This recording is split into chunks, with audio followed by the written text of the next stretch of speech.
Perkenalkan, nama lengkap saya Maria Margaret Melanie Eni dari semester 2A, Prodi Psikologi, Fakultas Ilmu Kesehatan Masyarakat, Universitas Nusa Cendana. Di video kali ini saya akan menjelaskan salah satu teori belajar. Teori belajar yang saya pilih adalah teori belajar dengan sebutan behavioristik oleh B.F. Skinner. Jadi inti dari pemikiran Skinner ini adalah dia mengatakan bahwa seorang manusia atau seorang individu dia bisa menghasilkan sebuah perilaku karena dia mendapat rangsangan atau stimulus dari luar, sehingga dia memberi respon berupa sebuah tingkah laku. Jadi dalam kehidupan makhluk hidup kita pasti akan bersinggungan dengan lingkungan kita. Jadi lingkungan itu akan memberikan kita rangsangan atau stimulus yang menyebabkan kita dapat menimbulkan suatu perilaku. Contohnya di dalam kelas itu bahwa stimulus atau rangsangan berupa pelajaran atau apa yang diberikan oleh guru, sedangkan respon adalah bagaimana tanggapan murid mengenai pelajaran yang diberikan oleh guru tersebut. Jadi Skinner juga percaya bahwa manusia itu dia tidak memiliki pikiran, yang ada lebih kepada produk dari apa yang dia pikirkan. Skinner juga pada inti teori Skinner ini dia mengatakan bahwa seseorang yang dikatakan telah belajar jika ada perubahan tingkah laku terhadap diri seorang tersebut. Jadi perubahannya itu ke arah mana? Perubahannya itu pasti ke arah yang lebih maju atau dia bersifat progresif. Jadi sebelumnya dia bertingkah laku masih kurang baik. Jadi pada inti teori Skinner ini dia mengatakan bahwa seseorang yang telah belajar jika dia mengalami perubahan pada perilakunya. Jadi perilakunya itu bersifat progresif, di mana perilaku itu mengalami kemajuan atau ke arah lebih baik dari perilaku sebelumnya. Contohnya, saya adalah orang yang malas dalam mengerjakan tugas, tetapi saya berada di lingkungan di mana teman-teman saya semua itu rajin.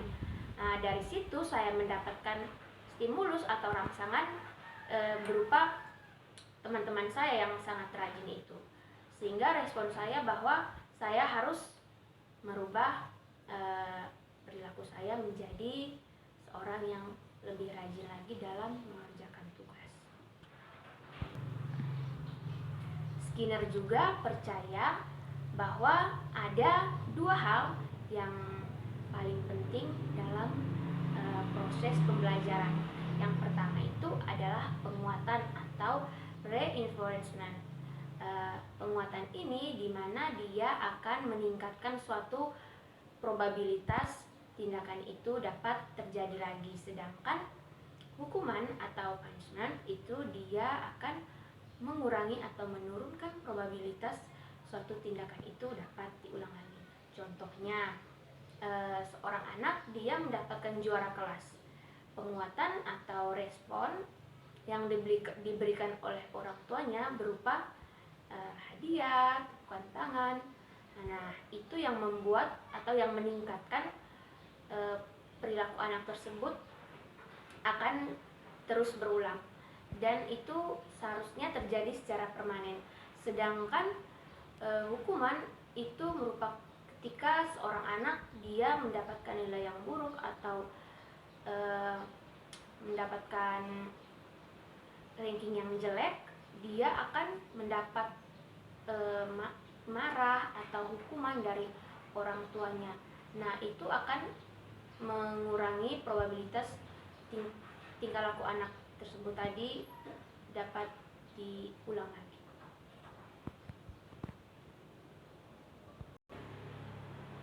Nah, itu tadi yang menjelaskan tentang teori belajar menurut B.F. Skinner.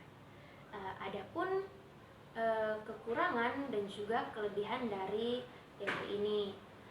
Kelebihannya adalah dengan tidak adanya hukuman, namun menurut Skinner dan juga beberapa tokoh, hukuman tidak dianjurkan untuk menguatkan suatu perilaku. Nah, itu tadi penjelasan mengenai teori belajar dari Skinner. Adapun kelebihan dan kekurangan dari teori ini. Kelebihannya adalah guru atau orang tua menghargai murid dengan tidak memberinya hukuman, dan juga murid dilatih mandiri dan juga dilatih untuk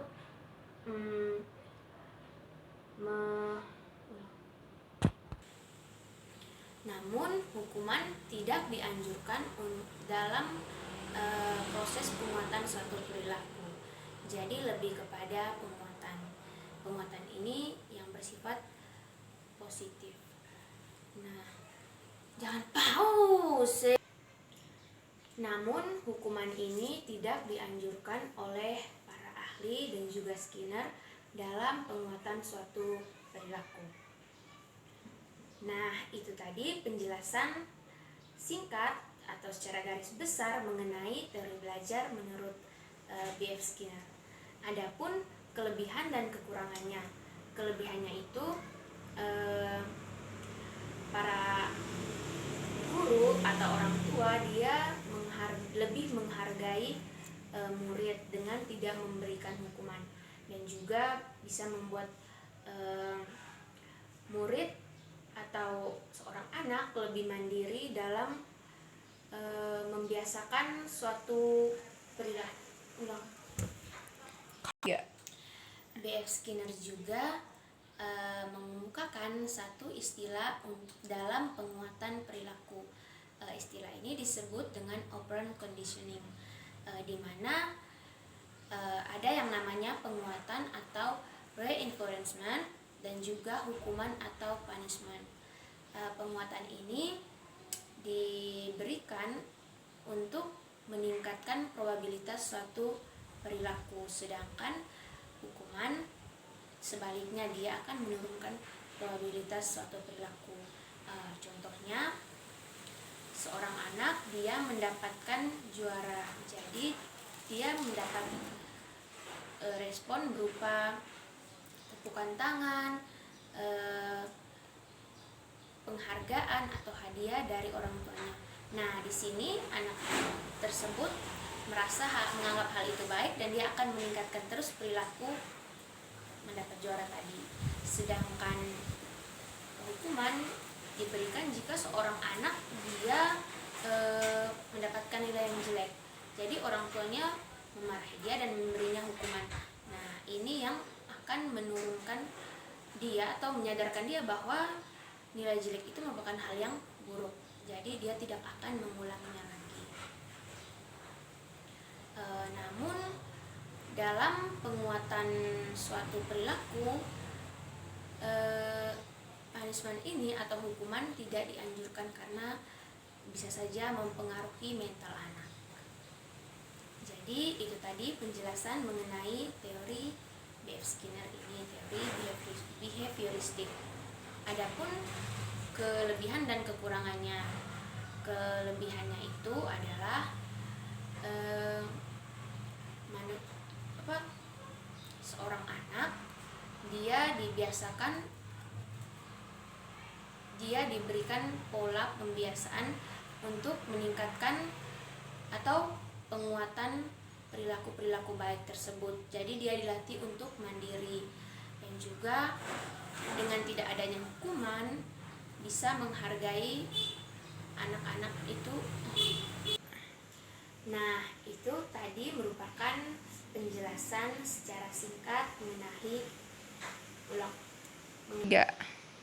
Nah, itu tadi merupakan penjelasan mengenai teori belajar behavioristik oleh B.F. Skinner.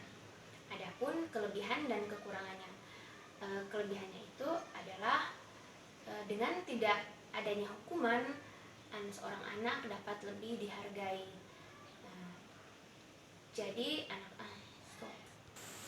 Nah, itu tadi penjelasan menyangkut teori belajar behavioristik dari B.F. Skinner.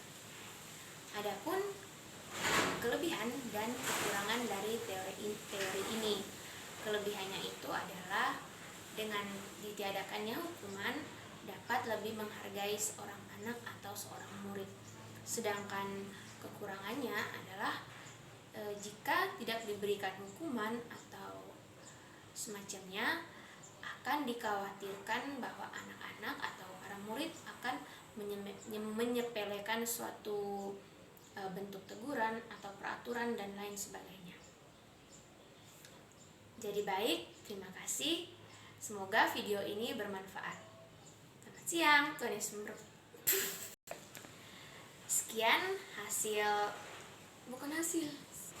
Sekian penjelasan dari saya. Semoga rekan-rekan sekalian dapat memahami, mengerti, dan juga menerapkan apa yang telah Sekian penjelasan dari saya. Semoga video ini dapat bermanfaat bagi rekan-rekan sekalian. Atas perhatian saya ucapkan terima kasih, dan bila ada salah kata saya sampaikan permohonan Sekian penjelasan dari saya. Semoga video Sekian penjelasan dari saya. Semoga video ini dapat bermanfaat bagi rekan-rekan. Atas perhatiannya saya sampaikan banyak terima kasih, dan bila ada salah kata saya sampaikan permohonan maaf. Selamat siang. Tuhan Yesus memberkati kita semua.